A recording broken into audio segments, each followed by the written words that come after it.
పోలవరంపై నేడు జలశక్తి శాఖ కీలక సమావేశం జరగనుంది. ఇటీవల పోలవరం ప్రాజెక్టు ముంపు ప్రాంతాల్లో జలశక్తి శాఖ కార్యదర్శి కాంతారావు పర్యటించారు. ప్రాజెక్టు పనులు, ముంపు ప్రాంతాల్లో పునరావాస కార్యక్రమాలను పర్యవేక్షించారు. దానికి సంబంధించి ఇవాళ సమావేశం ఏర్పాటు చేశారు. ప్రాజెక్టు నిర్మాణం వేగంగా జరగడానికి చేపట్టాల్సిన చర్యలపై చర్చించనున్నారు. పునరావాస కార్యక్రమాలను పూర్తి చేయడానికి చేపట్టాల్సిన చర్యలపై చర్చిస్తారు. ఎగువ రాష్ట్రాల అభ్యంతరాలు, ఆయా రాష్ట్రాల్లో ముంపు ప్రభావంపై చర్చ జరగనుంది. ఆయా రాష్ట్రాలతో సమన్వయం అంశాలపై చర్చ జరగనుంది. ప్రాజెక్టును 45.72 మీటర్లతో 194.6 టీఎంసీల పూర్తి సామర్థ్యంతో నిర్మాణంపై నిర్దేశం చేయనున్నారు. తదుపరి కార్యాచరణను జలశక్తి శాఖ కార్యదర్శి కాంతారావు నిర్దేశించనున్నారు. రెండో దశ భూసేకరణ పునరావాస ప్యాకేజీ కార్యాచరణపై చర్చిస్తారు. ఇవాళ భేటీకి ఏపీసీఎస్ జలవనరుల శాఖ కార్యదర్శి సలహాదారు హాజరు కానున్నారు.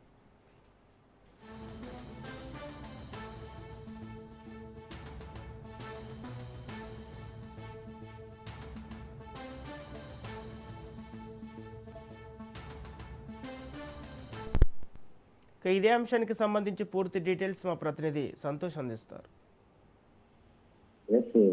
ఏదైతే ఇక కూటమి ప్రభుత్వం ఎంతో ప్రతిష్టాత్మకంగా పోలవరం ప్రాజెక్ట్ ని పూర్తి చేయాలన్నటువంటి నేపథ్యం, అంతేకాకుండా గోదావరి పుష్కరాలకు ముందుగానే, అంటే గోదావరి పుష్కరాలు వచ్చే సంవత్సరం నిర్వహిస్తున్నటువంటి నేపథ్యంలోనే దానికంటే ముందుగానే ఈ యొక్క పోలవరం ప్రాజెక్ట్ ని పూర్తి చేయాలన్నటువంటి లక్ష్యాలతోటి ఇటు ముందుకు వెళ్తున్నటువంటి కూటమి ప్రభుత్వం ఈ రోజు ఎంతో కీలకమైనటువంటి సమావేశం అనేది కూడా ఢిల్లీలో జరగనున్నట్టు కూడా తెలుస్తోంది. ఈ యొక్క పోలవరంపై జలశక్తి శాఖ కీలక సమావేశం అనేది ఏర్పాటు చేసినటువంటి నేపథ్యంలోనే ఇటు ముంపు ప్రాంతాల్లో ఏదైతే ఇప్పటికే గత 2 నెలల క్రితం కూడా జలశక్తి శాఖ కార్యదర్శి కాంతారావు పర్యటించడం, ఆ ప్రాజెక్టు పనులు, ముంపు ప్రాంతాల్లో ఉన్నటువంటి పునరావాస కార్యక్రమాలు వీటన్నిటిని కూడా పర్యవేక్షించడం కూడా జరుగుతుంది. అంటే ముంపు ప్రాంతాలకి గురయ్యేటువంటి ప్రజలకు కావచ్చు, ఆ ప్యాకేజ్ R&R ప్యాకేజీ కావచ్చు, వీటన్నిటిపై కూడా పూర్తి స్థాయిలో నివేదిక అనేది సేకరించి ఆ నివేదికనైతే కనుక జలశక్తి శాఖ మంత్రి ముందుంచడం కూడా జరుగుతుంది. ఈ ప్రాజెక్టుకి సంబంధించినటువంటి పనుల పురోగతిపై కూడా ఎప్పటికప్పుడు పర్యవేక్షించడం, కూటమి ప్రభుత్వం ఒక నివేదిక అనేది కూడా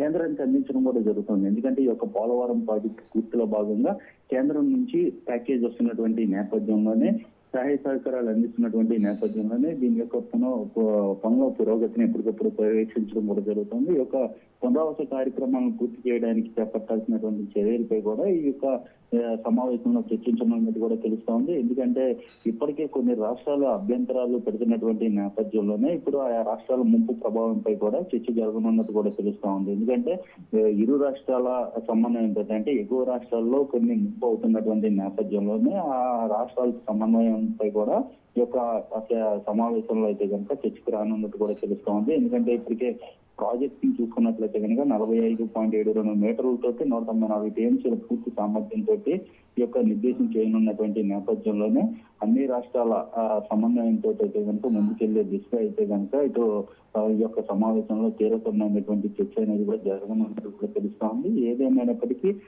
ఇప్పుడు ఉన్నటువంటి అంశాలు, అదేవిధంగా తదుపరి కార్యాచరణ, వీటన్నిటిపై కూడా ఈ యొక్క జలశక్తి శాఖ కార్యదర్శి కాంతారావు అనేది కూడా ఈ యొక్క సమావేశంలో దిశానిర్దేశం అనేది కూడా చర్చించనున్నట్టు కూడా తెలుస్తోంది. దీనికి సంబంధించి ఏపీ నుంచి కూడా ఇటు జలశక్తి శాఖ కీలకమైనటువంటి అధికారులు అయితే కనుక పాల్గొన్నట్టు తెలుస్తోంది. రెండో దశ భూసేకరణ పునరావాస ప్యాకేజీ కార్యాచరణపై కూడా చర్చకు వచ్చే అవకాశాలు ఎక్కువగా కనబడతా ఉన్నాయి. అయితే ఈ రోజు జరగబోయేటువంటి భేటీలో భాగంగా ఏపీసీఎస్ జలవనరుల శాఖ సలహాదారులు అయితే కనుక హాజరు కానున్నట్టు కూడా తెలుస్తోంది. ఏదేమైనప్పటికీ ఈ యొక్క రెండో దశ భూసేకరణ అనేది కూడా త్వరితగతిన అయితే కనుక పూర్తి చేసి వెంటనే ఈ యొక్క భూసేకరణకు సంబంధించినటువంటి పునరావాస ప్యాకేజీ వీటన్నిటిపై కూడా కార్యాచరణ ప్రకటించిన వెంటనే కూడా యుద్ధ ప్రాతిపదికన ప్రాజెక్ట్ ని పూర్తి చేసే దిశగా అయితే కనుక అడుగులు వేయబోతోంది. ఈ సంవత్సరం 2026 ఎండింగ్ కల్లా కూడా పూర్తి స్థాయిలో అయితే కనుక అందుబాటులో పోలవరం ప్రాజెక్టు అందుబాటులోకి వచ్చి రాష్ట్రాన్ని సస్యశ్యామలంగా మార్చే దిశగా అయితే కనుక కూటమి ప్రభుత్వం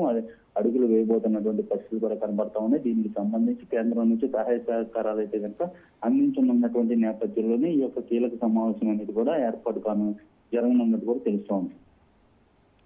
థ్యాంక్ యూ సంతోష్.